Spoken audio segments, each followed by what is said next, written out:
Bonjour à tous et bienvenue sur Crypto Signal. Aujourd'hui, on va faire le retour des vacances un petit peu, puisque j'étais pas là depuis une petite semaine. J'ai pas fait la routine pendant une semaine, donc du coup, on va rattraper un petit peu ces 8 jours d'absence.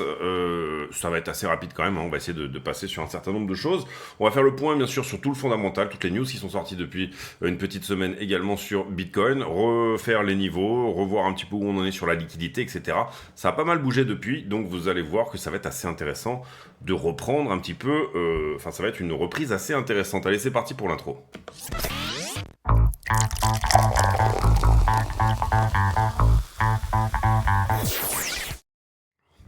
Alors, on a dû faire la dernière vidéo dans ces eaux-là. Il y avait un support, on a dit que ça peut potentiellement tenir et casser cela, ou alors le problème étant que ça, c'était assez correctif, la petite structure qui était là.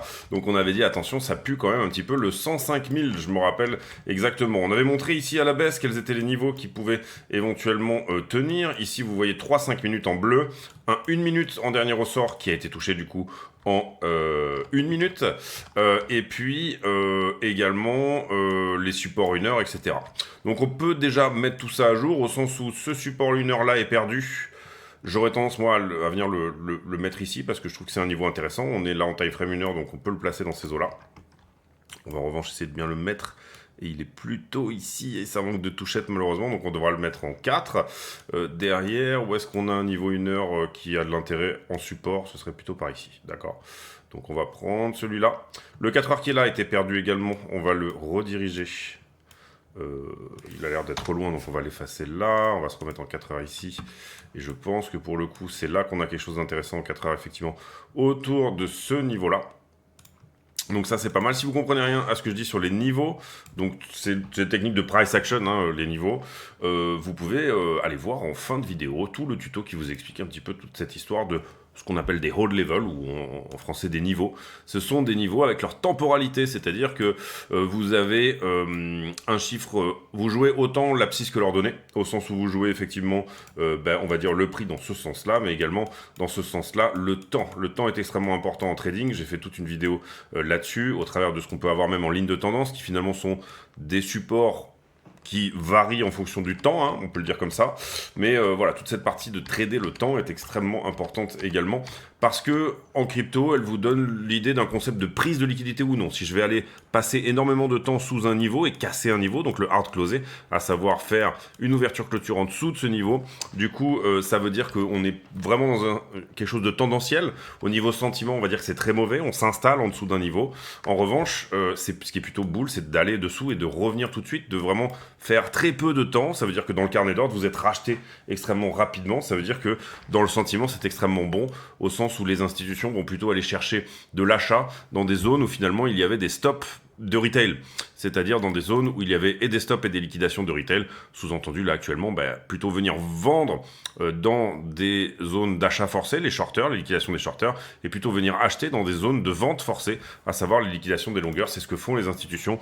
On appelle ça parfois smart money, ce que vous voulez, etc. Personnellement, j'ai jamais trouvé aussi bien que les niveaux et leur temporalité pour tout simplement étayer ces concepts-là et faire la différence. C'est ce que j'explique aussi beaucoup dans les tutoriels que vous aurez en fin de vidéo, hein, c'est les vidéos suggérées qui sont en fin de vidéo.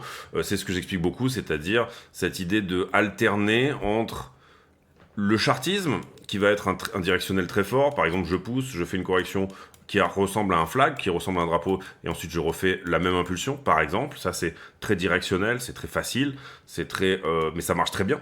Ça marche très bien, sauf quand vous avez des concepts où, pour le coup, vous allez faire plutôt un SFP, donc un swing failure pattern, l'inverse du chartisme. C'est parfois, vous avez certaines personnes qui vous disent que le chartisme ne marche pas sur Bitcoin, c'est faux, ça marche très très bien, mais il arrive parfois qu'on fasse un SFP, c'est-à-dire tout simplement un swing failure pattern. Sous-entendu, je fais semblant d'aller casser ce flag, je fais semblant de réitérer cette position, mais en fait je viens juste prendre la liquidité ici, et en général là vous avez un niveau avec sa temporalité qui va résister. Typiquement, vous auriez vu quelque chose ici dans une time frame 15 minutes, et en général dans la time frame 15 minutes c'est comme ça que ça va repousser. Pourquoi? Parce que les institutions ici avaient déjà vendu, elles ont racheté ici, et elles vont venir revendre sur les mêmes zones. Les algorithmes également fonctionnent là comme ça. Donc voilà, la meilleure articulation possible entre chartisme et trading de liquidité, ce que vous allez opposer dans un sens avec des systèmes comme SMC, Smart Money Concept, ICT, Inner Circle Trader, et chartisme pur et dur, les vieux trucs à l'ancienne, qui, encore une fois, fonctionnent très bien quand on est dans un directionnel fort. Ces concepts-là, vont s'articuler grâce à la price action. Je reprends ici un petit peu le concept, on a déjà fait 5 minutes là-dessus, mais je pense que c'est important parfois de reprendre. Ici, encore une fois, les niveaux, ce 5 minutes, il a dégagé, on l'a bien vu, celui-ci aussi. Vous voyez qu'ils ont à chaque fois proposé une forme de réaction, mais dans l'UT 5 minutes. Si je vous les reprends ici, vous reverrez que dans l'UT 5 minutes, à chaque fois, il s'est passé quelque chose sur ces niveaux-là. On avait fait la vidéo par ici, si je ne me trompe pas, autour du 16 octobre. Vous voyez que là, il y a eu une réaction. Ici, notamment, celle-ci est très belle. Mais dans l'ATF 5 minutes, d'accord? On a tenu l'ATF 5 minutes en haussier ici. On est passé effectivement sous le niveau. Là, c'était parfait au niveau SFP, justement. Mais qu'est-ce qu'on fait derrière? Finalement, on revient dans la conceptualité chartiste qui était cette correction, d'accord? Ici, typiquement, vous avez un SFP, on remonte, le chartisme, entre guillemets, refuse, et on réitère là, ce qu'on avait fait ici. Donc, vous avez là un flag parfait avec SFP. Vous avez les deux qui s'articulent très très bien. Mais en 5 minutes, le trade était valide, d'accord? Ici, finalement, même chose, au niveau, on avait montré un 5 minutes en haut, un 5 minutes en bas, donc c'était un petit peu la zone de combat de la journée qu'on avait montré là, et vous voyez qu'en 5 minutes, effectivement, le trade était valide ici, parce qu'on n'a pas clôturé ce niveau-là, en tout cas pas avant ça, on l'a clôturé ici, d'accord? Et là, pour le coup, il y avait un très bon trade à prendre, qui était de dire, je vais passer sous la structure pour repasser au-dessus, prendre la liquidité en dessous, prendre la liquidité au-dessus. Ici, on était plutôt dans une journée trading de liquidité, mais derrière, par contre, le directionnel vous a donné le bon chartisme, ok? Même chose ici, ça c'était assez correctif, boum boum boum, on avait dit 105, dernier level c'était le 1 minute qui était ici en bas, vous voyez que le 5 minutes ici a peut-être moins proposé quelque chose, puisqu'on le perd tout de suite, vous voyez ici en 5, celui-là a moins proposé quelque chose, c'est parfois le cas, il a proposé quelque chose dans une plus grosse UT. Vous voyez que le 1 minute a effectivement été perdu, mais c'était le bon point d'entrée, c'était un très beau point d'entrée, nous on avait parlé de 105 au départ, quelque chose plutôt par ici. Mais on avait dit, tiens, on pourrait par exemple aller passer du temps sous ce 5 minutes là pour venir toucher le 1 minute qui était vraiment en dernier recours tout en bas. C'est plus ou moins ce qui s'est passé en réalité. Vous voyez qu'effectivement, bon, c'est pas pile poil, c'est jamais une horloge le truc, mais vous voyez qu'effectivement le niveau 1 minute avait énormément de sens là-dedans. Et donc du coup, je vous dis ça, mais du coup on peut nettoyer ça. On peut nettoyer ça. Celui-là, bon il n'a pas tenu en 1 minute, mais c'est quand même un support. Je pense qu'on peut juste l'emmener un peu plus bas, comme ceci. On va le garder en 1 minute aussi. Légèrement au-dessus, puisque la touchette a été faite ici. On va l'emmener par là, voilà. Là, vous voyez qu'en 1 minute, ça a tenu, du coup. Quelque chose comme ça. On est bien en 1 minute. Non, on est en 5, pardon. Hop, on va se reprendre un petit peu là-dedans. Attendez, excusez-moi. Je sais plus où j'étais. On va le passer en 5, c'est pas trop un problème. D'accord. Ça aurait été bien de garder un 1 minute, mais c'est pas grave, on va le passer en 5. Donc ici, on est sur un hold level 5 minutes, d'accord, encore une fois. Le 4 heures qui est là tient, enfin du coup, on l'a bougé. Le daily a totalement tenu, c'est lui qui a fait son job. Derrière, je pense qu'on est à jour ici sur les niveaux. Ici, vous voyez ensuite, qu'est-ce qui se passe? Parce qu'on va prendre dans la temporalité, on va reprendre ici un petit peu la structure dans son ensemble. Encore une fois, j'ai pas fait la routine depuis 8 jours, vraiment, j'ai vite fait regarder, mais j'ai pas fait la routine comme il fallait. Ici, je trouve qu'on peut vraiment voir cet élargissement qui est assez propre, d'accord? On avait dit venir chercher quelque chose dans cette mèche, on est pour moi venu quand même chercher quelque chose au plus bas pour le moment. Derrière cet élargissement, pour moi, on le casse de manière haussière, c'est-à-dire qu'on a quand même une belle impulsivité, je trouve, en tout cas derrière, à la cassure ici et dans ces mouvements-là. Donc on peut éventuellement se dire que, ok, c'est de retour à 120, c'est-à-dire on est descendu en élargissement, et là, en fait, on fait dans le concept un petit peu plus chartisme des choses, le fait de se dire que, ok, on avait ici épaule, tête, épaule, tac, on y est allé à la target, vous voyez ici que ça s'est vraiment bien mis ensemble, sous-entendu qu'est-ce que j'ai? Impulsion, ici je refuse, correction, flag, mais ce flag aussi construit la figure de retournement, enfin la figure de correction je dirais plutôt, puisque celle-là c'est une épaule tête épaule en correction. Cette épaule tête épaule en correction va parfaitement à sa target. Je pense qu'on est en dessous de la target même, très légèrement. On avait dû la mettre en avant dans la dernière vidéo, mais globalement, vous avez ici comme ça, d'accord. Alors nous, on a quand même plutôt, on s'est plutôt au départ, ouais voilà, vous voyez qu'on y est. On s'était plutôt au départ quand même positionné sur un éventuel SFP. Et du coup, il y avait dans cette journée-là quand même une certaine difficulté. Au sens où, comment vous expliquer ça? Il y a eu quand même une belle confirmation de SFP ici, d'accord? C'est-à-dire cette épaule, tête épaule, nous a semblé confirmer un swing failure pattern, sous-entendu une fausse cassure qui finalement réintègre. Et en revanche, par contre, il me semble qu'il y a eu une news dans cette journée-là, je me rappelle plus très bien, mais il s'est passé quelque chose derrière qui a fait que finalement on continue dans le directionnel chartiste des choses, d'accord? Donc c'était une journée assez difficile celle-ci. Néanmoins, si vous aviez joué le 5 minutes comme il fallait le jouer, c'est-à-dire je rentre longue je rentre longue, enfin dans ah putain. Dans la zone de combat, on va dire 5 minutes, on y est resté et il y a eu au moins 3 trades gagnants dans cette zone-là. Derrière, ici le long aurait été perdant, mais vous étiez à 3 sur 4 finalement, donc c'était pas mal. Bref, ici, bam, tac, ça repart, ici ça pousse, c'est correctif, donc c'est pas mal. C'est correctif juste en dessous de la cassure potentielle de l'élargissement blanc que je vous ai montré. Ça continue, ça pousse, c'est bien, c'est correctif ici c'est correctif, ici un peu faux ami, au sens où on revient refaire un tour sur le niveau 4 heures. Ici ça pousse très bien, le 15 minutes qui était en refuse. Par contre, ce 15 minutes-là est clôturé. Je pense qu'on peut se dire, à mon avis, pour le moment, comment je vois les choses. On va regarder après, mais je vais garder ce 15 minutes sous les yeux et plutôt le positionner comme un 4 heures maintenant. Voilà, c'est ça, on va légèrement le remonter, vous voyez ici. Hop, comme ça. On va le passer en 4 heures, ok. Et ça nous dit, bon, ok, le 15 minutes est perdu dans sa TF. Le 15 minutes ici refuse en haut, d'accord? Donc vous voyez qu'on a bien nettoyé l'histoire. 15 minutes qui refuse en haut, ensuite on réintègre, donc c'est ça qui crée le 4 heures, en fait, finalement. Je trouve qu'au niveau du niveau 4 heures, ici, toutes les touchettes sont belles. Le hard closing n'a pas été fait, puisqu'on l'a mis au bon endroit, et il y a quand même pas mal de touchettes, donc c'est propre. Aujourd'hui, vous voyez qu'on est au contact de ce 4 heures. Donc la grosse zone de combat, elle se situe où? Dans une TF weekly, enfin dans une TF un trade qui devrait durer une semaine ou ce genre de choses, vous voyez qu'on est plutôt là-dedans. Trade plutôt 3-4 jours, un petit trade c'est pas de l'intraday, c'est légèrement au-dessus, d'accord. Je trouve que la zone de combat est ici. Je trouve aussi également que finalement, entre l'ancien 15 minutes, en fait, je trouve qu'on a quelque chose de assez propre. Si jamais on voit les choses comme désormais, c'est ça le range, d'accord. J'ai ma petite déviation au-dessus ici, j'ai ma petite déviation au-dessous. Est-ce que c'est un range de continuation? On en est rentré par le haut et on va en continuer par le bas. Est-ce que c'est un range de réaccumulation? Sous-entendu, on va au 119 et on valide l'élargissement qui est là. C'est la question qu'on va se poser dans la vidéo du jour. Vous voyez qu'on a ici établi de facto qu'est-ce qui s'est passé dans les 8 derniers jours et on est revenu à quelle est la question. La routine doit poser toujours une question. Le trade doit répondre à cette question. À chaque fois que vous rentrez dans une position, vous êtes censé pouvoir faire ce qu'on appelle un elevator pitch. C'est ce que moi j'appelle comme ça parce que j'aime bien, je trouve que c'est propre. Sous-entendu, c'est quoi la question que je me pose aujourd'hui?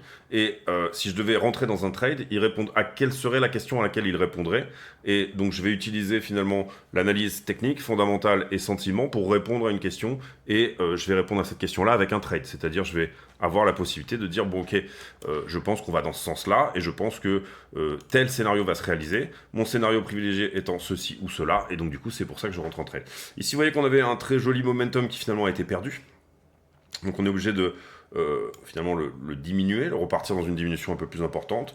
On pourrait ici labelliser, moi je le fais pas trop, en price action je m'emmerde pas trop avec ça, mais ici vous savez que vous auriez la possibilité de dire en fait c'est quelque chose que je vous engage à faire, donc ne faites pas comme moi, mais moi je trace plutôt des droites, mais ici vous pourriez dire voilà, finalement ça c'est un 4 heures aussi.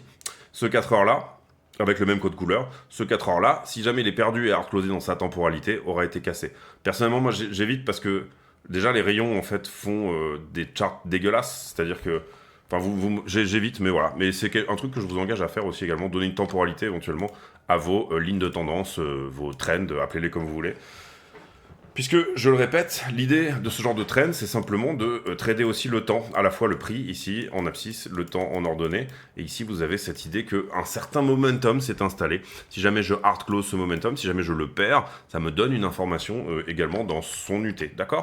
Donc, toute information est bonne à prendre, et comprenez bien que quand on fait du technique, on regarde aussi du sentiment. Quand on fait du fondamental, on regarde du sentiment. Quand on fait de la liquidité, on regarde du sentiment. Les trois sont 3 manières différentes de décoder du sentiment. Sous-entendu, vous êtes censé être un petit peu le psychiatre du marché et ressentir quelle est sa maladie actuelle, quel est son sentiment, quel est dans quoi. Mais en soi, une charte, c'est du sentiment. Arrêtez de penser que c'est des maths, c'est du sentiment. Ça reste quelque chose d'extrêmement psychologique, beaucoup plus que réellement mathématique. Je ne sais pas si vous me suivez, mais vous devriez suivre, hein, si vous, en tout cas si vous avez ce petit, des fois ces petits feelings comme ça, parfois vous dites ah ben j'avais l'intuition que ça allait aller dans ce sens-là, et puis c'est allé effectivement dans ce sens-là, c'est pas une intuition, c'est tout simplement que vous êtes un bon psychologue. Ensuite, on va reprendre ici à partir on va reprendre à partir du 16 aussi sur Ether Bitcoin.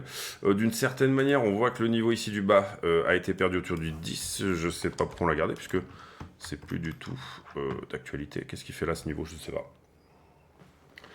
Puisque oui, nous, on avait fait des vidéos entre-temps, bien sûr.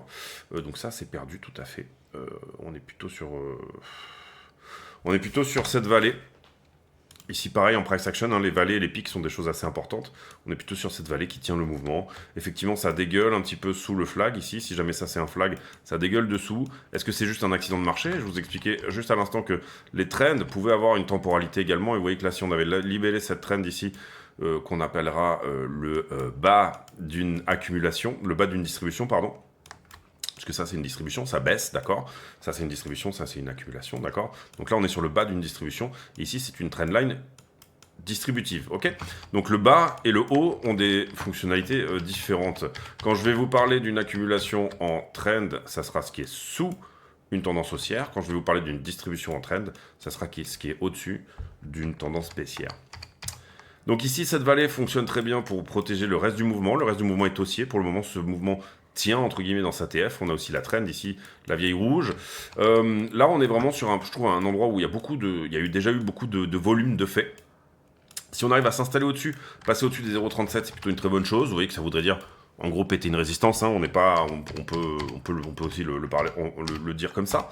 Et puis, voilà, ce qui serait bien, ce serait d'arriver à péter cette distribution désormais sur Ether BTC. Ether BTC est en position baissière depuis le 23 août. Ça commence à faire un petit moment. On avait eu un très très beau mouvement haussier, mais depuis, ça s'est bien calmé. Personnellement, je vois ça comme une belle figure de bottom si jamais on la casse. C'est-à-dire épaule tête épaule inversée, boum, on se retourne, on casse le flag en même temps et on dégage vers les 0,050 à minima. Personnellement, je vise les 0,080 si jamais il y a une petite altcoin season et une petite Ethereum season juste avant ça. Et également sur Ether contre le dollar, est-ce qu'on va mettre à jour tous les niveaux? Je pense pas, je pense que je le ferai en off ou dans une vidéo affiliée. N'hésitez pas d'ailleurs à mettre un like sur la vidéo, c'est super important. Les affiliés ont des vidéos spécifiques, ça veut dire que je fais des vidéos spécifiquement pour eux et vous avez tous les codes d'affiliation dans la vidéo. Je vous reparlerai tout à l'heure. En ce moment, il y a une opération sur la carte, notamment sur Bybit Europe. Si ça vous intéresse, n'hésitez pas. Ça permet tout simplement à la chaîne de grandir. Et puis, la chaîne ne fait pas de profit. Elle les reverse à une association humanitaire. Mais j'aimerais bien qu'on se développe beaucoup plus, c'est-à-dire éventuellement pouvoir embaucher quelqu'un. Donc ça veut dire ici qu'il faut pousser les affiliations. Malheureusement, j'aime pas tellement être un homme sandwich, mais c'est des choses qu'il faut faire. Sinon, la chaîne grossira pas. Et je trouve que ce serait bien qu'elle ait... voilà, des velléités beaucoup plus importantes. Ici, on avait dit, si on arrive à péter la distribution qui est en cours là-dedans, on a peut-être un flag, et vous voyez que on a continué la distribution exactement comme elle était. Donc ça n'est pas arrivé. On avait un critère de la décision qui ne s'est pas déclenché. Sur les niveaux, je trouve que ça continue un petit peu à être assez quand même distributif. Je dirais plutôt même que ça compresse en ce moment sur Ether contre le dollar. En général, quand on rentre par le bas dans une compression ça veut dire pas de ligne de tendance, on ne sait pas si c'est haussier ou baissier, ça nous fait une jolie flèche, une jolie pointe. En général, c'est quand même plutôt une figure de continuation. Qu'est-ce que ça veut dire? Ça veut dire que je reprends un petit peu ici mes petits, je me remets un petit peu à jour, hop, ça a été distributif, mais c'est cassé, hein, vous voyez qu'elle a été pétée, celle-là, donc c'est bien. Ici, celle-ci a été pétée également, on a fait du ski un petit peu dessus, mais on a réussi à s'en écarter. Derrière, qu'est-ce qui se construit? C'est littéralement un triangle, hein. Donc une compression. Si je pète cette compression par le haut, je continue vers le haut. Si je pète cette compression par le bas, je continue vers le bas. Maintenant, attention à ce genre de compression. J'ai toujours dit attention aux compressions. Il y a deux possibilités sur les compressions. C'est SFP en bas, et du coup c'est un flag, d'accord? Et boum, ça repète en haut. Donc SFP, vous créez, même si c'est un SFP, donc on passe sous cette accumulation-là, et que ça c'est pas vraiment une accumulation, mais... ça, c'est une distribution, ça, c'est une accumulation, si, on peut le dire comme ça. Même s'il n'y a pas de directionnel fort sur Ether BTC en ce moment, ça compresse encore une fois. On est en train de créer de la liquidité au-dessus, de la liquidité au-dessous de cette chose-là. Vous comprenez qu'ici, il y a des liquidations de shorter, et ici, il y a des liquidations de longueur, d'accord? Vous me suivez, j'espère que vous me suivez. Si vous ne me suivez pas, il faut tout reprendre à zéro, hein, il faut tout recommencer, je suis désolé. Ça veut dire que vous ne comprenez pas, en fait, et qu'il faut se reprendre tous les concepts. Je suis pas un prof, par contre, j'explique les choses à ma manière, et des fois, c'est un peu confus, des fois, c'est un peu... Je suis pas nécessairement quelqu'un de très pédagogue. Par contre, en général, quand vous avez compris, vous avez compris. Ici, le 4 heures en bas a été perdu, on le voit très bien, on voit très bien qu'il est par ici. Le weekly tient, compression encore une fois, on en sort par le haut ou par le bas. Quand je regarde ce genre de compression, en général, j'ai tendance à regarder la structure au-dessus, qui répond elle-même à un certain nombre de questions. Vous voyez qu'on est baissier sur le fond ici. Si on pète cette compression-là, ça peut nous emmener à un point plus haut pour continuer une tendance baissière qui se fait comme ceci, qui reste assez corrective. Je veux dire que comparé à ça, qui est très impulsif, ça reste assez correctif. Néanmoins, pour le moment, on rentre encore une fois d'une manière très appuyée vers le bas dans cette tendance, d'accord? Donc il y a eu... On va dire qu'il y a eu, le marché a eu les fesses qui ont fait bravo, on l'a bien vu sur cette journée c'était du 10 ou 11 octobre. Et pour l'instant, derrière, sa réaction, c'est de dire, je sais pas trop où je vais, hein, franchement, je stresse un peu, je sais pas si je suis haussier ou baissier, mais en tout cas, je sais que j'accumule de la liquidité en haut et j'accumule de la liquidité en bas. Donc personnellement, moi j'ai tendance à jouer ce type de range. On les regarde, quand je les vois comme ça, ce type de compression comme un range, ok? C'est-à-dire, je me dis, on ira forcément au-dessous. Donc là, je jouerais plutôt le flag avec un Ether qui retouche peut-être 3005, et on ira forcément au-dessus, où je jouerais finalement, en fait, donc quand je dis le flag, c'est continuation de cette tendance baissière-là, d'accord? Boum, autour des 3005. Derrière, on valide un passage sous la structure sur Ethereum. On a nettoyé la liquidité qui se trouvait en dessous. Donc là où Bitcoin est venu chercher un truc dans cette mèche-là, hein, finalement, Ether l'a pas fait. Enfin, il l'a fait vite fait, quoi. En tout cas, il a très bien tenu le 4 heures, ici, qui est en bas. J'opterai pour une purge sous le 4 heures, ensuite redépart en haut, et donc on valide impulsion, correction en flag, impulsion supplémentaire. C'est ça que j'aurais tendance à valider, sous-entendu un range, ici, d'accord, pour le moment. Au moins ça. Mais, donc je dirais que le bon point d'entrée à ce stade-là, c'est plutôt pas mal de penser à un 3005 sur Ethereum pour une sortie à peu près sur la zone des 4002, ok? Je parle ici d'un trade en swing de quelques jours également. Maintenant, attention, parfois il arrive, et c'est plutôt, là on n'aurait pas le SFP, mais on aurait plutôt le chartisme qui parlerait, parfois il arrive que ce genre de triangle, on en sorte directement par le haut, auquel cas ça devient un fanion. J'ai mon mât ici, j'ai mon fanion, j'ai mon impulsion supplémentaire en général. Si jamais on casse cette distribution en premier par le haut, on peut éventuellement penser à cette idée de venir casser. Et là, pour le coup, on pratique une balançoire, c'est-à-dire qu'on prend la totalité du mât, qu'on va reporter au point de cassure, ce qui nous donnerait sur Ethereum un nouvel ATH. Donc, c'est compliqué à la suite de gros épisodes comme on a eu dernièrement de faire le point. Maintenant, pour moi, voilà, je le vois les choses comme ça. Mon scénario privilégié, c'est plutôt de venir choper un truc sous 3005 et ensuite continuer en flag. Attention, si jamais on continue en flag, pour le coup, la target sera pas du tout la même. C'est-à-dire que vous voyez qu'on part d'ici et en fait, on se mettra en bas de correction ici pour essayer plutôt d'aller chercher 4005. À savoir, comme je vous l'ai dit ici dans la première idée, c'était simplement faire un plus bas que les précédents, une continuation de cette grosse structure baissière ici en fond. Personnellement, je pense qu'Ether va faire un ATH, je pense pour le coup, mais ici on parle de temporalité différente, d'accord? Je peux pas rentrer dans un trade qui me donne une temporalité 4 heures en me disant que ce que je vais aller chercher c'est l'ATH. Vous comprenez que ce qu'on cherche ici c'est un follow de trend de ce qui se passe en arrière. Donc je peux faire ce genre de trade, mais ce qui doit pouvoir aller chercher un ATH, c'est ça que j'entends, je ne peux pas insulter la structure qui est au-dessus de moi. Donc ne pas insulter la structure qui est au-dessus de moi, ça veut dire tout simplement respecter une prise de profit relativement conséquente dans cette zone-là. Personnellement, j'aurais même tendance à parler une première prise de profit à 4002, et puis ensuite 4005 à peu près pour une deuxième, et ensuite un runner qui va à l'ATH. Mais que le trade en tout cas soit largement profitable, dérisqué et complètement ok. Donc laisser un petit runner, un runner, hein, ça s'appelle comme ça, quoi, Donc voilà, Ether pose sa question aussi, qui est: est-ce que tu veux que je casse cette compression par le haut? Est-ce que tu veux que je flag pour venir chercher quelque chose dans cette mèche-là? Pour le moment, aller chercher un plus bas à partir de là, personnellement, j'aurais plutôt tendance à chercher plutôt du short sur un niveau qui se trouve, je dirais, plutôt par là, c'est-à-dire 4007. À peu près sur cette trend, à peu près sur un niveau où à la fois j'ai quelque chose d'horizontal et quelque chose d'oblique qui peut me rejeter, que de le chercher au niveau de cette compression-là, d'accord? Si je viens chercher quelque chose dans cette compression-là, c'est la même chose, j'irais plutôt rentrer mon trade aujourd'hui en short pour finalement aller jouer le retour en bas de flag, vous avez compris, d'accord? Donc ici, typiquement, là c'est assez distributif comme ça, soit je joue la parallèle, un truc un peu dans cet esprit-là, d'accord, quelque chose plutôt dans la zone des 3005, c'est-à-dire je rejette maintenant pour aller à 3005, ça c'est un intraday qui serait pas mal. Sous-entendu, ce que je cherche, c'est ça, d'accord? Auquel cas, je vais pas le faire sur la trend ici, qui est... je rentre jamais sur quelque chose d'oblique en général, je vais plutôt essayer d'aller rentrer sur quelque chose de horizontal, et là on voit qu'il y a une temporalité un peu sur les... à ce stade-là, 4000, vous voyez que le trade est peut-être même déjà passé, au sens où on a eu déjà rejet par cette temporalité-là, pour une continuation éventuellement à 3005. Encore une fois, voilà, l'éventualité ici du bon trade sur ce 4 heures là, je trouve qu'il était, logique. Ici, vous voyez qu'à très court terme sur Ethereum, c'est ça, c'est un peu pile l'endroit où on est, hein, mais c'est ça qui rejette un petit peu le 15 minutes ici qu'on aurait pu décaler par là. C'est d'ailleurs en 1 heure. On va pas faire le point à mort sur Ethereum, mais globalement, donc ça peut dégager. Ici, pardon, hop. Ici, j'ai un joli 1 heure là, à l'endroit où on est, hein, finalement, d'accord?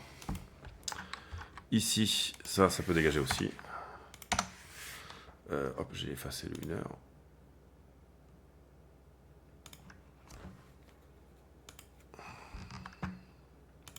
Voilà, vous voyez un petit peu l'idée. Soit j'arrive...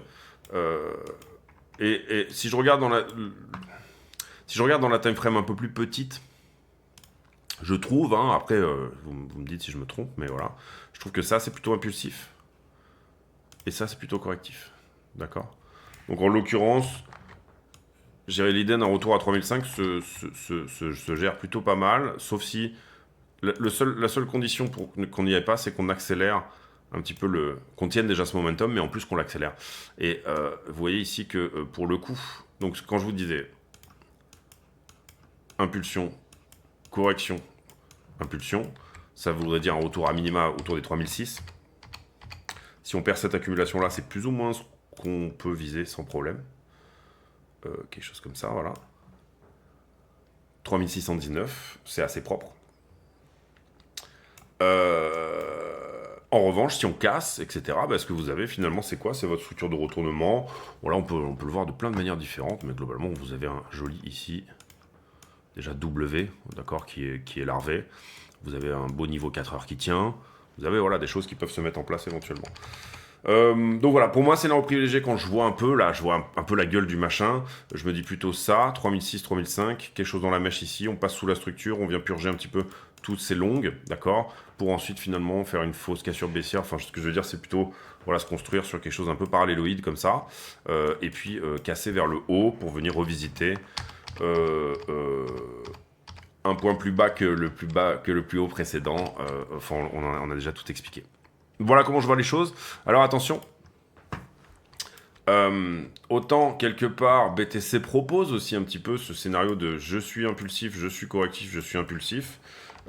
Autant Ether le propose aussi. Bien sûr que si le scénario se fait sur BTC, il se fera aussi sur Ethereum, d'accord? Donc les niveaux ici sont les mêmes. Ce que je veux dire par là, c'est qu'on a établi sur BTC que peut-être qu'on avait un peu terminé cette correction et ou en tout cas enfin on n'a pas fait déjà encore une fois les scénarios sur BTC. La question étant de base, est-ce qu'on sort de ce range comme ça ou est-ce qu'on en sort comme ça, d'accord? Pour le moment, au vu de ce qu'on voit sur Ether et BTC, on a quand même pas mal de choses qui nous disent que BTC pourrait retourner sur les 109, d'accord? Attention, on n'a pas encore fait le fondamental sur lequel on va passer tout de suite. On va pas faire total 3 ou on va le faire vraiment très vite. C'est-à-dire le total altcoin, on est déjà à 28 minutes de vidéo. Vous m'avez manqué, c'est pour ça. Je parle beaucoup. J'en profite également pour vous dire, tout le temps que je passe là, c'est les vacances des enfants en ce moment, etc. Je le passe pas avec mes enfants, donc si vous pouvez vraiment avoir, on va dire, ce respect pour le temps passé, et puis voilà, toutes ces choses-là, à minima mettre un like, et si vraiment vous kiffez le contenu, bah, faites-le en vous affiliant, tout simplement. parce que c'est la base, quoi, du retour d'ascenseur rendu. En tout cas, au moins le minimum, le like, quoi. Bon, le gars, voilà, il est là, il est en train de donner de sa personne pour vous faire une vidéo. Ici, altcoin, donc total 3, ça tient un peu ce niveau-là, ça a poussé comme ça. Attention à cette épaule tête-épaule ici, si on perd le bas, pour moi, c'est très mauvais pour les altcoins, au sens où c'est plutôt un retour en bas de purge. Hein. Vous voyez que la purge ici, elle a été totale, hein, sur les altcoins, elle était jusque-là. Peut-être pas en bas de purge, mais un petit peu plus bas. Sous-entendu, ben, on continue sur un flag aussi. Je parle de cette épaule tête-épaule, hein. Vous m'avez suivi sur la dominance des altcoins. Ici, on regarde toutes les altcoins divisées par le total de la crypto. Ça, c'est pas bon. Maintenant, ce qui est un peu plus encourageant, c'est la cassure de cette distribution-là. D'accord. Et finalement, que effectivement, pour le moment, on ne casse pas cette épaule tête-épaule vers le bas. Et que le niveau 1 heure qui est en dessous ici tient. D'accord. Donc ça, c'est la bonne nouvelle. La mauvaise nouvelle, c'est que on a tendance quand même à revenir le visiter, puis surtout, à aucun moment on ne retourne la structure, d'accord. C'est-à-dire qu'à aucun moment, ici, pour le moment, en termes... Alors, je vous le dis, on n'a jamais été autant oversold sur les altcoins, depuis toute l'histoire qu'elles existent, le RSI weekly n'a jamais été aussi bas. Il y a des divergences dans tous les sens, c'est très très mignon, etc. Maintenant, une divergence, moi je ne traite pas les divergences pour cette raison-là, parce que je me suis trop fait avoir par le passé. Une divergence peut diverger pendant des semaines et des semaines et des semaines. D'accord. Une divergence n'est pas un signal pour moi valide. Je préfère me baser sur la structure, ces choses-là. Je regarde parfois, surtout en weekly, dans les très grosses time frames, ça vous donne quand même des infos super intéressantes. Maintenant, je les trade pas et je les regarde comme un signal, comme un truc qui dit fais attention. Mais voilà, j'essaie de plutôt me débarrasser de trop d'indicateurs en fait. Je fais vraiment ici, alors vous voyez que mes charts sont très chargés, mais ça reste que de la price action. En tout cas, pour la partie, on va dire, technique, c'est assez rare que j'affiche autre chose que le volume sur mes charts, et ça de plus en plus. C'est-à-dire que j'ai les indicateurs, j'ai tout, le stochastique, etc. C'est des choses que j'aime bien regarder. C'est même à des moments en intraday, j'utilisais le stochastique pour trader, et ça donnait des plutôt bons trades. Maintenant, je trouve que tout est dans le prix en fait. Il n'y a pas vraiment besoin de se prendre la tête à essayer de trouver des trucs magiques. Derrière, voilà, la grosse question aussi là-dessus, c'est est-ce que ça c'est correctif, d'accord. Vous voyez qu'on regarde ici le 1 heure depuis à peu près 4-5 jours. C'est-à-dire, est-ce qu'on fait impulsion, correction, impulsion, correction, impulsion, ou alors est-ce que ça c'est une réaccumulation pour mieux repartir. Est-ce que ce 1 heure c'est vraiment l'endroit où les alts sont réaccumulés. Vous voyez que c'est assez moche quand même, cette épaule tête-épaule. Attention à ne pas perdre le 1 heure, mais que pour le coup, encore une fois, on casse quand même la distrib. On va regarder un peu le fondamental, il y a pas mal de choses à faire avec la dernière vidéo, elle date du 7 septembre. Ici, je vous en reparle, mais on parle ici de la carte de Bybit, qui est un petit peu la nouvelle promo du moment. Personnellement, je suis à 4% de cashback ici sur la carte. Et en fait, vous voyez que ici, bon, ça doit être capé. Voilà, on le voit ici, c'est capé à 150 € max. Ça demande une certaine dépense. Je crois que c'est 5 000 € en dépenses sur la carte et vous êtes au 4% de cashback. Moi, parce que moi je passe une bonne partie des trucs Amazon, etc. De toute façon, voilà, ça aurait été derrière quelque chose sur lequel j'aurais payé la plus-value, donc pas de souci de ce côté-là. Mais vous voyez ici que c'est assez intéressant quand même, 4%. Vous aurez d'office le 2% et vous avez aussi d'office tous ces abonnements-là qui sont remboursés à 100%. C'est-à-dire Netflix, Spotify, ChatGPT, Prime, etc. Vous les mettez sur la carte et eux, ils sont remboursés directement à 100%. Personnellement, j'ai pas mal utilisé aussi la promo qui disait 20% de cashback sur certaines choses. C'était restaurant, hôtel, et comme je suis parti en vacances, je m'en suis donné à cœur joie. Avec pour le moment, le cashback pour le moment, j'ai pris la carte depuis un mois ou deux, m'a rapporté, mais là ça va aller beaucoup plus vite. Je pense qu'on va taper les 150 € par mois de retour. Sur des dépenses de 5000 balles à peu près, ça fait 3% de cashback, plus que 4, puisque 150 € sur 5000 €, ça fait à peu près un truc comme ça, si je ne me trompe pas, on doit être dans ces eaux-là. Donc voilà, entre 3 et 4% de cashback, c'est plutôt quand même pas mal. Et c'est plutôt cool de prendre ça. Si jamais vous utilisez le lien qui est là sur le Twitter, donc ce référal programme, vous pouvez faire le flash code ici ou utiliser le référal code qui se trouve là. En prenant la carte, vous aurez 20% directement de reward. Et encore une fois, pour arriver au 4% de flashback, il y a quand même un certain niveau de VIP, etc. à avoir chez Bybit. Mais voilà, je trouve que la carte est vraiment un très beau produit chez Bybit. Donc du coup, c'est pour ça que je vous en parle. Et la chaîne reçoit également 20 $ à chaque fois que vous prenez la carte. Donc du coup, voilà, si jamais vous avez dans l'idée de le faire, faites-le via ce lien. Vous aurez 20 $ et la chaîne aussi. Ici, on passe parce que ça risque d'être un peu vieux sur ces choses-là. La Russie qui devient, j'étais en Russie, hein, moi, la semaine dernière, la Russie qui devient le plus gros, euh, marché crypto d'Europe. Alors c'est assez marrant, vous avez certaines personnes qui vont dire que la Russie c'est l'Europe. Vous avez certaines personnes qui vont dire que c'est pas le cas. Je me rappelle d'un temps où dans l'UEFA il y avait la Russie qui jouait. Hein, il me semble qu'il y avait le Spartak de Moscou, toutes ces choses-là qui jouaient dans l'UEFA et puis pour des raisons politiques. Bon, alors maintenant on est à un point où les Russes sont même plus dans les Jeux Olympiques. Donc je vais vous dire que les Jeux Olympiques n'ont plus aucun intérêt du coup. Bref, vous comprenez ici un petit peu l'idée.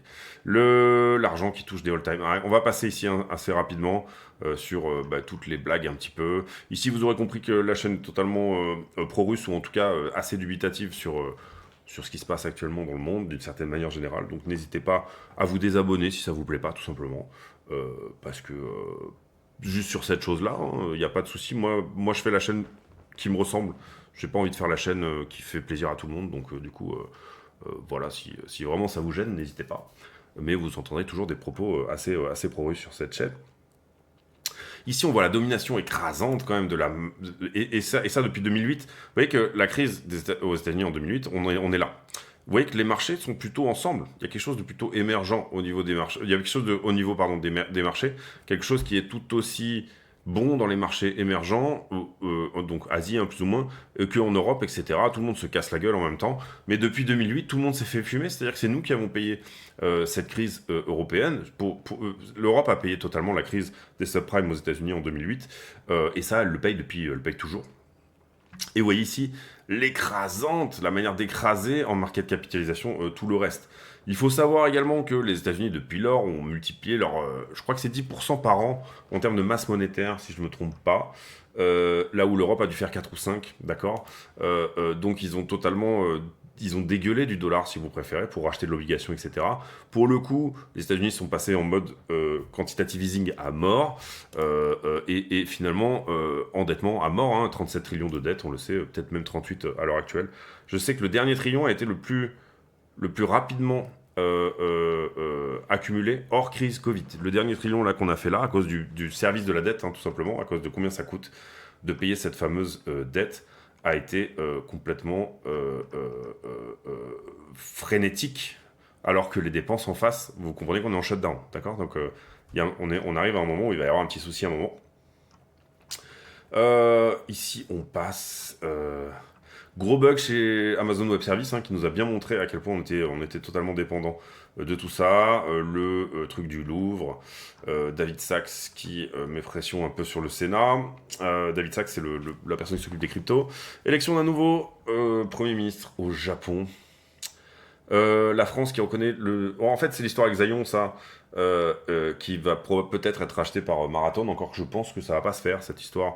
Parce que désormais, heureusement qu'il y a pas mal de monde, dont notamment l'Institut national du Bitcoin, qui ont soulevé tous les problèmes que ça pouvait poser. La France dispose d'un énorme surplus potentiel électrique qu'il va devoir, à un moment donné, falloir, rentabiliser. En ce moment, quand on produit trop d'électricité, on la donne, voire on paye pour se délester vers d'autres pays. C'est-à-dire que... on ne sait pas stocker l'électricité. Donc du coup, Exaion est extrêmement stratégique, bien évidemment, puisque ça pourrait rapporter des milliards par an. Et il y a une proposition en ce moment de le vendre à Marathon Digital, qui est américain bien sûr, donc de vendre cette activité stratégique pour quelques centaines de millions, si je ne me trompe pas, alors que ça peut potentiellement rapporter des milliards. Donc bien sûr que c'est stratégique, parce que tout simplement, on a payé ces infrastructures-là, et c'est scandaleux qu'on propose aux Américains d'en bénéficier de la possibilité d'en exploiter le surplus. Donc très très grave histoire avec Zion, j'en ai un petit peu parlé déjà sur la chaîne, mais ici c'est bien que ça commence à aller jusqu'au Sénat, etc. Et que cette chose-là, cette potentielle licorne française, encore que ça reste juste une excroissance d'EDF, mais ne soit pas vendue, tout simplement. On peut pas prendre les choses, les mettre dans une boîte, prendre tout ce qui peut rapporter de la thune et les donner aux Américains qui finalement prendront... c'est à nous même si c'était des miettes de pain, ça serait à nous de les ramasser, d'accord. Ça c'est important, c'est sorti hier je crois, JP Morgan qui donne la possibilité de vous faire un prêt contre un collatéral en Bitcoin ou en Ether. JP Morgan, c'est pas une petite banque, c'est une banque qui est généralement plutôt pas pour la crypto, en tout cas son boss Jamie Dimon a toujours été contre, mais Jamie Dimon, on sait tous que c'est à la fois une girouette et à la fois un menteur, hein. C'est un mec qui va dire en même temps d'un côté non mais ça c'est vraiment nul, et en même temps il est en train d'en acheter plein. Donc ça fait des années aussi qu'on dit que ce mec-là fait un peu de la désinformation pour mieux réaccumuler. Hier, on a eu le CPI, il est sorti à 3% au lieu de 3,1 attendu. Ça, c'est une très bonne nouvelle. Ça veut dire que on attendait une réhausse de l'inflation assez importante et qu'en fait, finalement, on a eu quelque chose de moins important. Je crois qu'on était à 2,9 sur le preview, sur celui d'avant. Donc du coup, c'est une très légère augmentation, voire un plateau. Je pense qu'on était à 2,9 avant. Oui, voilà, prévu à 2,9. On passe à 3 et on attendait 3,1. Vous voyez que c'est plutôt une bonne nouvelle. C'était plutôt une bonne chose. D'ailleurs, le prix a plutôt bien réagi dans un premier temps. Et ensuite, je vous dis souvent, faites gaffe, ne tradez pas les jours de news. Enfin, ne tradez pas la news un jour de news, c'est plutôt ça. Tradez-la en amont sur un scénario dont vous pensez qu'il va se passer. Rentrez avant. La journée de la news, ne regardez pas comme ah bah tiens c'est monté et ça a rebaissé donc finalement le marché le prend mal.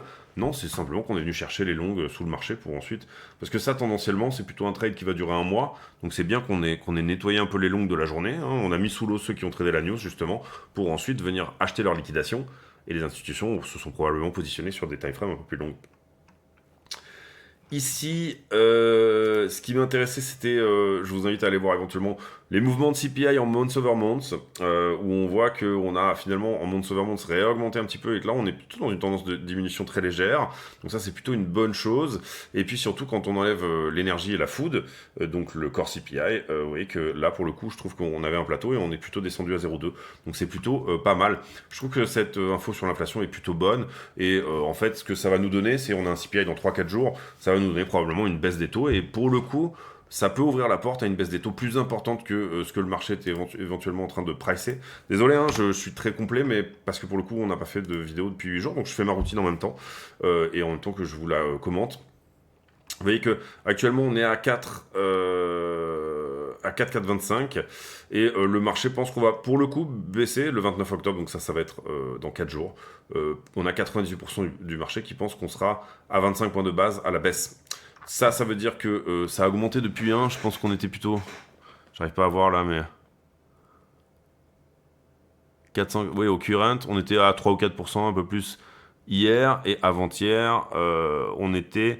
vous voyez que, en revanche, par rapport à il y a une semaine, le marché pensait qu'il y avait même une chance qu'on aille à 3,50, 3,75.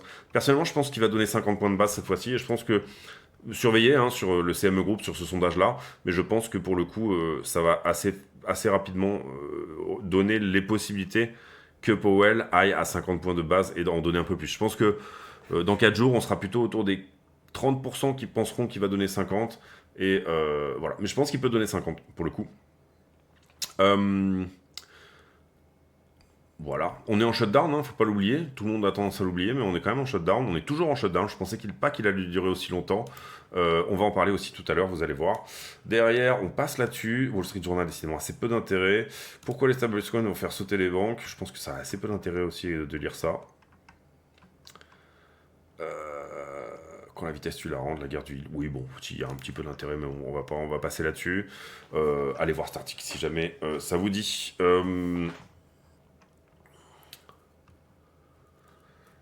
Michael Selig, qui vraisemblablement serait peut-être senti pour prendre la tête du CFTC, si je comprends bien. Polymarket qui lance un token, qui aurait plutôt bien marché. Ferrari qui lance un token également. Pour laisser les fans faire parier Weebid, oui ça, faire des enchères par rapport à leur voiture sur Le Mans, rigolo. Il y aura de plus en plus, je pense, de formes de crowdfunding via justement Polymarket, c'est-à-dire le pari comme moyen de se financer. Je ne sais pas si vous me suivez, mais je pense que ça peut forcément, il peut y avoir des suites là-dessus. Ici, bon, Trump visiblement qui est parti en Asie sur fond de... alors on a vu qu'il a défoncé le Canada, je ne sais pas si vous avez vu passer cette histoire-là, pour une espèce de fausse pub avec Reagan dedans. Il a dit, c'est bon, on arrête toutes les négociations, on vous balance 100% de droits de douane et puis c'est tout. Voilà, bon, Trump c'est un petit peu une brute, hein, on le sait, voilà, il n'y a pas de souci là-dessus. Ici, vous voyez que ça, c'est peut-être les raisons aussi pour lesquelles ça s'est un petit peu calmé encore plus aujourd'hui. Donc il a balancé je vais foutre 100% sur la Chine à nouveau. Et finalement, là, il est en train de revenir sur son avis. C'est ce qu'on avait dit aussi, hein. On avait dit que c'était pas forcément tenable, mais que c'est une manière de négocier qui est très Trumpesque. Le 1er novembre qui est, pour pas mal d'Américains, peut poser des problèmes dans leurs finances. Oui, parce qu'en raison du shutdown, en fait, je crois que les assurances vont devoir augmenter les premiums sur les assurances. Ça veut dire que, on va dire, c'est comme si votre mutuelle, d'un coup, disait, bah, en fait, on connaît pas les chiffres, etc., et tous ces trucs-là. Donc, en fait, on augmente de 100-115%.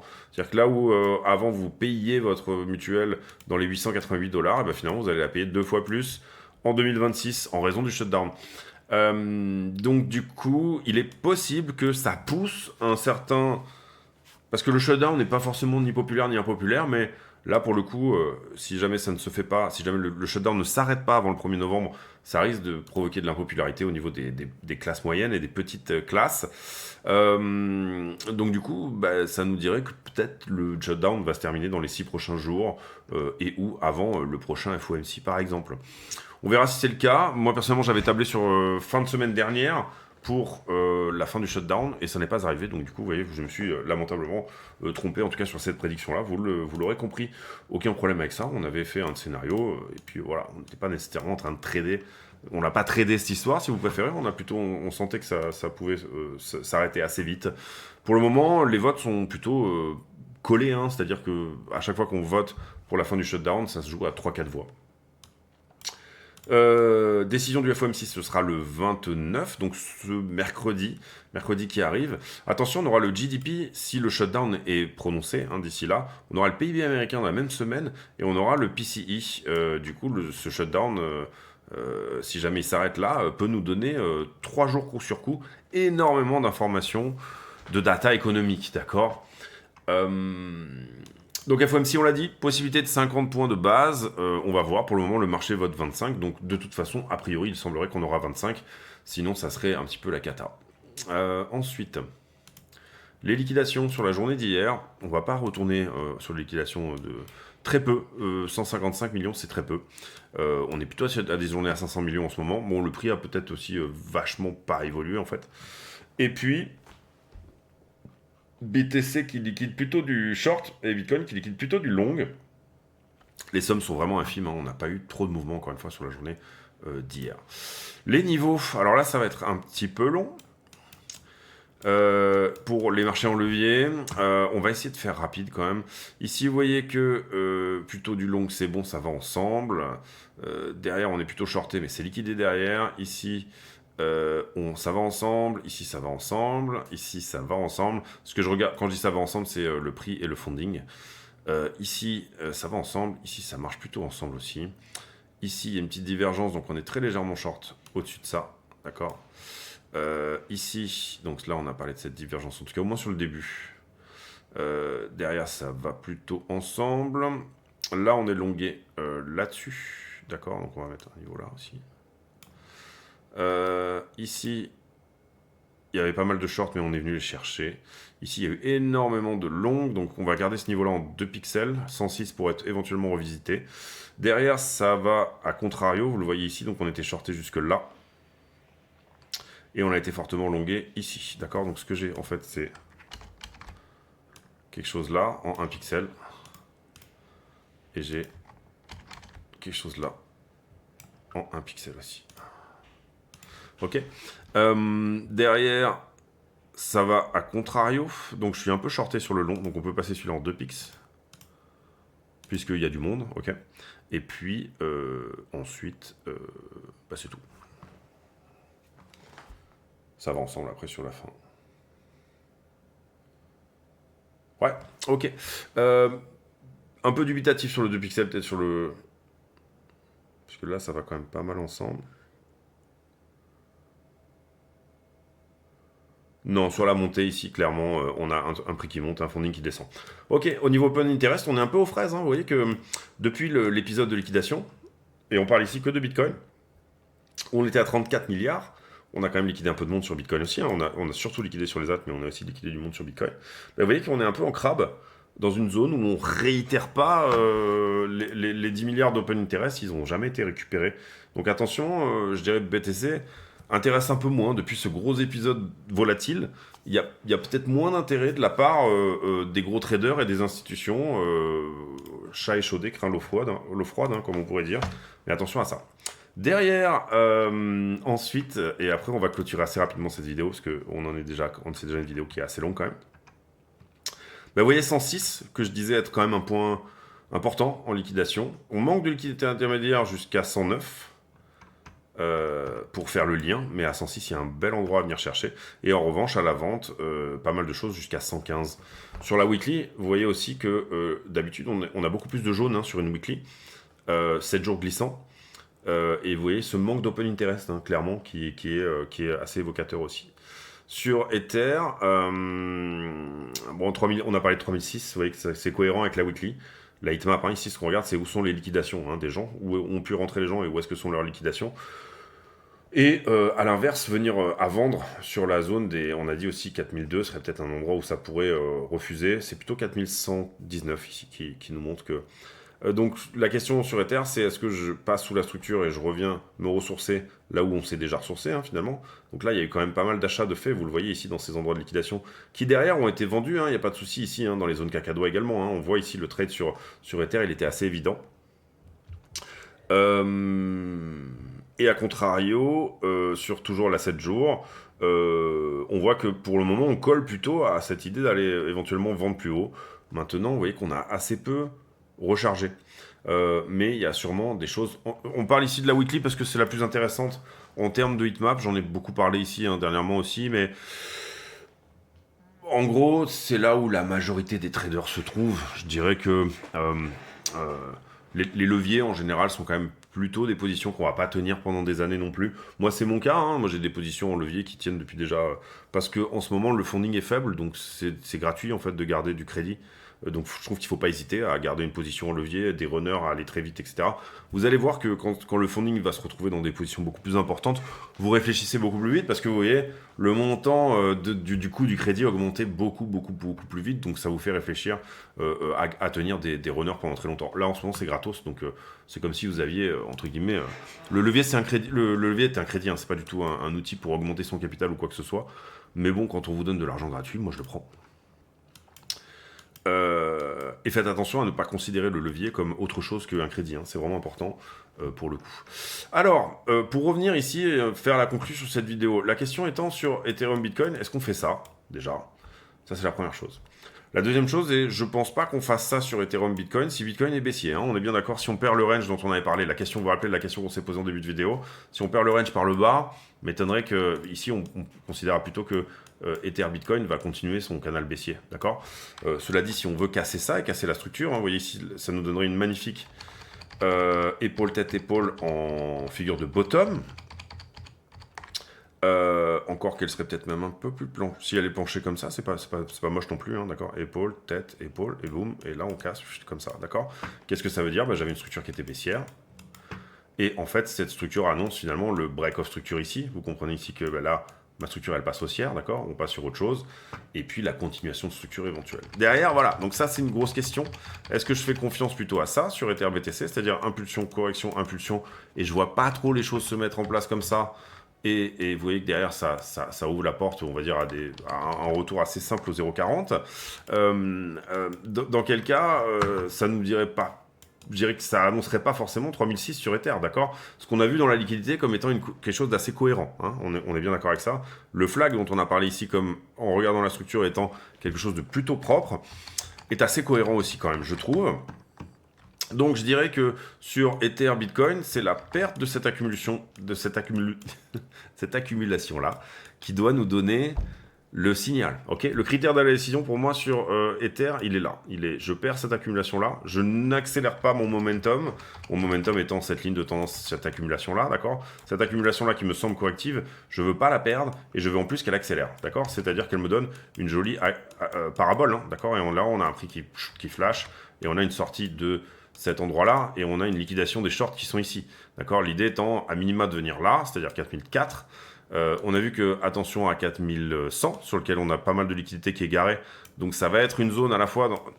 Ça va être une zone où les institutions vont vouloir venir vendre, puisque vous avez un repage qui est faible, vous avez une belle contrepartie en termes de liquidation, mais ça va être aussi potentiellement une zone où, dans laquelle, si les institutions ne vendent pas, on devrait passer crème, d'accord? Vous comprenez, quand on liquide des shorters, c'est pour ça qu'en général, ça donne des mouvements assez péchus. C'est si cette contrepartie n'est pas utilisée par les institutions pour venir y vendre, d'accord? Ce qui crée une résistance et un SFP, c'est typiquement une vente des institutions. Les gens qui ont des gros bags se délestent dans les liquidations shorteuses. Si en revanche, quand on short squeeze, ça passe crème, ça passe très vite dedans, d'accord? C'est qu'il n'y a pas la contrepartie directement dans le carnet d'ordre. La contrepartie, elle se trouve un tout petit peu plus haut. Je parle de la contrepartie des institutions pour le coup. La contrepartie de la contrepartie. J'espère que vous me suivez encore une fois. L'idée ici, en gros, sur Ether, c'est de ne pas perdre cette accumulation-là, en tout cas, je trouve. Et c'est d'accélérer à l'achat pour casser cette distribution et short squeezer tout ce qui se passe ici. Sous-entendu, un des scénarios dont on avait parlé, c'était impulsion, triangle, impulsion supplémentaire. Auquel cas, c'est nouvelle ATH. J'aurais quand même tendance, pour le moment, à garder en scénario privilégié sur Ether un passage au 3006, d'accord? Donc voilà l'idée un peu. Maintenant, on ne va pas faire la tambouille de BTC en regardant Ethereum non plus. Donc vous voyez ici, ce que j'aurais tendance à dire sur Ethereum est un scénario plutôt baissier. Est-ce qu'on fait la même tambouille sur BTC en se disant que c'est plutôt un scénario baissier également qui peut nous attendre? On va voir. Quand je fais le point sur Bitcoin, on est plutôt sur un support, on est plutôt aussi sur le bas d'une accumulation, on est plutôt sur une résistance, pardon, j'ai dit support. Ici derrière, ça c'est pas moche pour un retournement, mais il faudra passer ça. Et ici derrière aussi, j'ai l'impression que c'est quand même pas péchu là, ce qui se passe là. On est vraiment en train de grinder. On a l'impression que le prix veut aller, je trouve, hein, en tout cas, je sais pas si vous me suivez là-dessus, mais veut aller choper un truc, mais mollement quoi, comme si l'algorithme voulait y aller tout de manière tout algorithmée quoi, comme si c'était vraiment un robot qui faisait ça. Dire bah je vais aller chercher un truc là par là, mais c'est mou, c'est mou, c'est mou. Donc voilà, le CPI est plutôt une bonne news. Fondamentalement, je trouve que ça va bien. Il n'y a pas de sale histoire, d'accord? Même les tarifs sur la Chine, c'est du bullshit, d'accord? Ce que je veux dire par là, c'est qu'on avait besoin de déleverager là, dans ce mouvement-là, ici. Le marché Bitcoin s'en branle d'une certaine manière complètement. Et on a vu aujourd'hui le S&P faire un nouvel ATH. Donc vous voyez que ce mouvement était totalement endogène et c'était nous notre scénario hein, quand on a dit attention, il y a un risque d'aller à... Je me rappelle plus ce qu'on avait dit, je crois que c'était... À l'époque, on avait dit de passer sous la structure, donc c'était littéralement... ça faisait partie d'un des scénarios, alors attention, c'était pas le scénario privilégié du tout, mais ça faisait partie d'un des scénarios d'aller purger sous 107. Et vous voyez que la purge, elle a été totale sous 107, d'accord? Donc ce que je veux dire par là, c'est, si je dézoome un petit peu, et que je regarde, est-ce que je fais confiance à ce range ici comme étant éventuellement un endroit où ça peut, où ça peut tenir et nous donner un joli retournement dans cette zone-là, bah, j'ai besoin que ça aille plus vite, moi, quand je le vois ici. Et c'est la même chose un peu sur Bitcoin, on sent que c'est poussif quand même. Alors, est-ce que c'est poussif parce que ça réaccumule avant de péter? Auquel cas, bon, on le saura, moi je trouve sur ce 15 minutes-là. Le critère de la décision, là, il est un peu là-dedans. Et puis, on le saura également sur si on... Soit on casse le 15 minutes, soit on casse le 4 heures. Hein. Les deux niveaux ici sont assez flagrants. Mais c'est pareil, j'aurais bien aimé qu'on tienne le premier momentum ici et qu'on accélère. Alors qu'en fait, finalement, il s'est trouvé que sur le CPI, on a été plutôt baissier à un moment. CPI, c'était par là hier. Ouais, c'est ça. J'ai la caméra devant, donc du coup... Vous voyez ici, il y a eu ce push, bon CPI, ok super, ensuite on vient purger ce qui s'est passé au-dessus de la journée, relativement logique, mais derrière, je trouve que c'est mou, quoi, c'est vraiment mou. Donc ce qu'on veut demander, je trouve, c'est la même chose que sur Ethereum, c'est-à-dire de ne pas perdre la Q qui est là, et puis d'accélérer, et pour le moment, c'est pas le cas. On a peut-être cette impression-là que le marché aura peut-être cette envie de revenir à minima à 108. Si le marché revient à 108, c'est tout à fait possible qu'Ethereum surréagisse, et qu'il aille à 3006, c'est ce qu'on avait dit, d'accord? Donc voilà ce que j'aurais tendance à dire, c'est plutôt un if-if, un if-then, enfin voilà, un trade entre guillemets qui représente une forme de condition booléenne, bon, c'est comme ça qu'on dit, hein, je crois. Derrière, en revanche, bon, si on perd pas trop tout ça, et si ça tient, je trouve que c'est propre. Si on casse le 4 heures, pourquoi pas. Mais là, je trouve qu'on est quand même peut-être plutôt sur ce concept d'aller plus bas. Enfin, de au moins 108 sur BTC, et on a dit 3006 sur Ether. Maintenant, tant que ça tient ça, pour le moment, je trouve qu'il n'y a pas de signal réellement. Si, il y a ce 4 heures, qui est un très bel endroit, pour éventuellement se dire, bon, ok, il va y avoir rejet. Je trouve aussi que, en fait, si ça on l'appelle résistance, ça a déjà été purgé en termes de short dedans, d'accord? Et on a vu que oui, il y avait un peu de monde en short ici au-dessus, puisque c'est ceux qui étaient là aussi. Mais c'est la même force qui a shorté ça que là, puisque le 15 minutes tient, d'accord? Donc il y a quand même peut-être cette volonté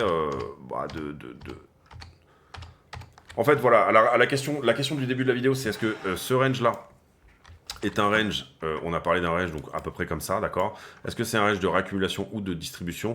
Pour moi, c'est un range de réaccumulation, mais je le vois bien continuer un petit peu encore, d'accord? C'est-à-dire qu'on ne s'est peut-être pas tout de suite affranchi de la zone 106 à 113. Voilà comment je vois les choses. Voilà je suis pas sûr qu'on passe 113 pour le coup tout de suite, parce que il y a certaines choses qu'on n'a pas tenues, on voit ce beau rejet ici, etc. Maintenant, FOMC qui nous donne 50 points de base, ça shoot up direct.